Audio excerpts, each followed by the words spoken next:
Ngayong linggo sa programang Kapuso Mo Jessica Soho ay maaaring maging sensitibo sa mga bibitawan nating mga komento dahil ang 64 years old na lolo mula pa sa Cebu ay sugatan matapos kagatin at kalmutin ng kanyang alagang unggoy.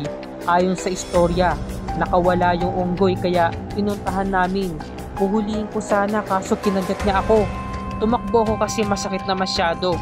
Ako mismo ang nag-aalaga. Hindi ko inakala na hindi niya ako nakilala. Ito ang istorya ni Lolo Robert, ang may alagang unggoy.